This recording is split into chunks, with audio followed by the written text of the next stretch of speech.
اور اب جو ہے ہم اپنے نیکسٹ کی طرف جاتے ہیں جس کا نام ہے بیات، مقام ہے بیات. تو اس کے بارے میں آپ ہمیں کیا بتائیں گے؟ یہ مقام ہمیشہ تلاوت کی ابتدا میں پڑھا جاتا ہے، یا تلاوت کی ابتدا قراء حضرات اسی سے ہی کرتے ہیں. ایک اس کو امتیازی صفت یہ حاصل ہے. اگر بیات کو آپ حدر میں پڑھیں تو میرے خیال سے یہ ایک سیکوینس میں پڑھا جاتا ہے اور سننے والا اقتحاٹ کا شکار نہیں ہوتا. یعنی بعض مقام ایسے کہ جن میں پھر نشیدیں اور اذانیں بھی دی گئی ہیں ماشاءاللہ. زد عليه ورتل القرآن ترتیلا. ماشاء اللہ قاری صاحب یہ مقام میں نے سن رکھا تھا لیکن مجھے اس کا نام کا آئیڈیا نہیں تھا کہ یہ جو ہے عجم ہے. اور اب جو ہے ہم اپنے نیکسٹ کی طرف جاتے ہیں جس کا نام ہے بیات، مقام ہے بیات. تو اس کے بارے میں آپ ہمیں کیا بتائیں گے؟ بیات ماشاءاللہ مقامات میں اپنی ایک امتیازی صفت رکھتا ہے. اچھا. اور یہ مقام عراق کی طرف منسوب ہوتا ہے. عراق کے قبیلہ جس کا نام بیات ہے، اس کو بھی شاید بیات اس لیے کہتے ہیں کہ یہ اس قبیلے سے نکلا ہے مقام. ان کے پڑھنے کا اپنا ایک طریقہ ہوگا. جی. تو خیر پھر بعد میں یہ حجاز کی طرف آیا اور انہوں نے اپنی اس میں ترامیم کی. ترکی والوں نے اپنی اس میں ترامیم کی اور اس مقام میں مزید جدت کو پیدا کیا.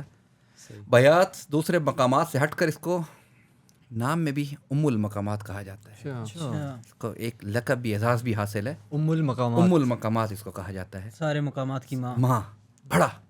یعنی مینس کے سارے مقامات اکثر کہتے ہیں کہ اسی کے اندر سے ہی نکلے ہیں. اور واقعی میں بھی یہی سمجھتا ہوں کیونکہ یہ سب مقامات سے ہٹ کر 3 امتیازی صفات یہ مقام رکھتا ہے. اچھا ٹھیک ہے. اس میں ایک امتیازی صفت یہ ہے کہ یہ مقام ہمیشہ تلاوت کی ابتدا میں پڑھا جاتا ہے، یا تلاوت کی ابتدا قراء حضرات اسی سے ہی کرتے ہیں. ایک اس کو امتیازی صفت یہ حاصل ہے بیات کو، کیونکہ یہ پڑھنے میں بڑا آسان ہے. دوسری امتیازی صفت اس مقام کو یہ حاصل ہے کہ جب اس سے آپ جو شروع کرتے ہیں تلاوت تو یہ دوسرے مقامات میں کنورٹ ہونے میں بڑا آسانی سے کنورٹ ہو جاتا ہے. یعنی قریب تر ہوتا ہے کہ آپ اس کو پڑھنے کے بعد دوسرے مقام میں کنورٹ ہو جائیں، شفٹ ہو جائیں. تیسرا، اگر بیات کو آپ حدر میں پڑھیں تو میرے خیال سے یہ ایک سیکوینس میں پڑھا جاتا ہے اور سننے والا اقتحاٹ کا شکار نہیں ہوتا، کیونکہ بڑا نرم پہلو یہ مقام رکھتا ہے. اور یہ میرے خیال سے اگر مجھ سے رائے لیتے ہیں، میں اوورال نہیں بات کر رہا، میں پہلے بھی ایک بات کی کہ میں یہاں پر اپنی تھوڑی سی رائے دوں گا کہ جب تک میں نے سیکھا سمجھا اس مقام کو، تو یہ مقام جو سٹیپس آف قرآن ہیں، لیولز آف قرآن ہیں، ان میں میرے خیال سے یہ قرار اور جواب بھی اگر اس میں تھوڑا سا زور لگائے تو جواب سے اوپر یہ مقام نہیں جائے گا، کیونکہ اس کے بعد اس کی خوبصورتی خراب ہو جائے گی. تو قرار یا جواب میں اگر اس مقام کو پراپر ایک سیکوینس سے پڑھا جائے تو یہ مقام بہت ہی خوبصورت مقام ہے. اور پھر اللہ تعالیٰ کی قرآن پاک میں بیان کردہ وہ آیات جس میں اللہ تعالیٰ کی عظمت کا ذکر ہو، اس کے ساتھ ساتھ پھر خوشی کا عنصر اس میں موجود ہو، پھر اس کے ساتھ ساتھ جنت، واعظ و نصیحت کا ذکر ہو انسانوں کو، پھر اس کے ساتھ ساتھ جو ہے وہی جنت کا ذکر ہو، اللہ کی نعمتوں کا ذکر ہو. تو اکثر بیات میں نے بہت سارے قراء کو ان آیات کی تلاوت کرتے ہوئے سنا ہے.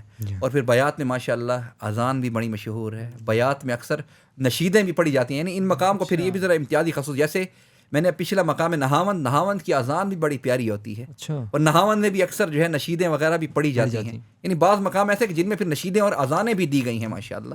تو ان میں ترانے بھی عرب کے سعودیہ میں عربیوں کے ترانے بھی اکثر بیات میں ہیں. تو اس مقام کو اس لیے جو ہے ایک امتیازی صفت حاصل ہے دوسرے مقام کے اوپر. بالکل ٹھیک ہے. قاری صاحب اس میں بھی تھوڑی سی ہمیں تلاوت سنا دیں. ضرور انشاءاللہ. تو میں بس صرف ایک ابتدا ہی کروں گا تعوذ اور تسمیہ سے ہی، ٹھیک ہے، کہ اس میں سمجھ جائیں. پھر کیونکہ وقت بھی تھوڑا سا کم ہے تو کوشش کرتا ہوں اگر ایک اور آیت میں اس کے ساتھ ملا لوں. لیکن بڑا وہی میں نے کہا کہ دھیما دھیما، اور اسے چابی بھی کہتے ہیں. اچھا، کہ تلاوت کی چابی بھی یہ مقام ہے، مقام بیات. بالکل ٹھیک. اعوذ باللہ من الشیطان الرجیم. بسم اللہ الرحمن الرحیم.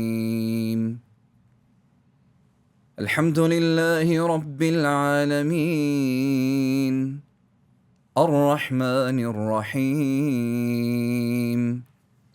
مالک یوم الدین ایاک نعبد و ایاک نستعین.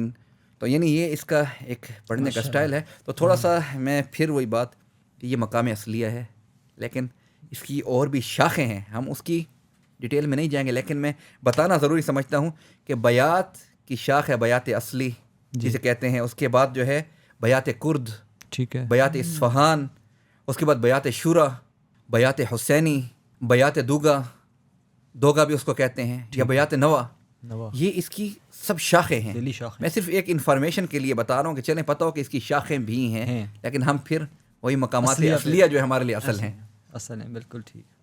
ان باتوں سے یہ پتہ لگے کہ عراق والوں نے جیسے اس پہ ایسا لگ رہا ہے بہت کام کیا مقامات میں، جس طرح 2-3 کے نام جو ہے. جی بالکل بالکل، ہر علاقے کی ماشاء اللہ کاوش ہے، اور یہ واقعی جو قبیلہ بیات کی طرف منسوب ہے تو ان کی واقعی ایک بہت عظیم کاوش ہے جو کہ رہتی دنیا تک صدقہ جاریہ کے طور پر، اور پھر انفارمیٹیو اور ہمارے لیے کتنی دیکھیں مددگار ثابت ہو رہی ہے یہ سر.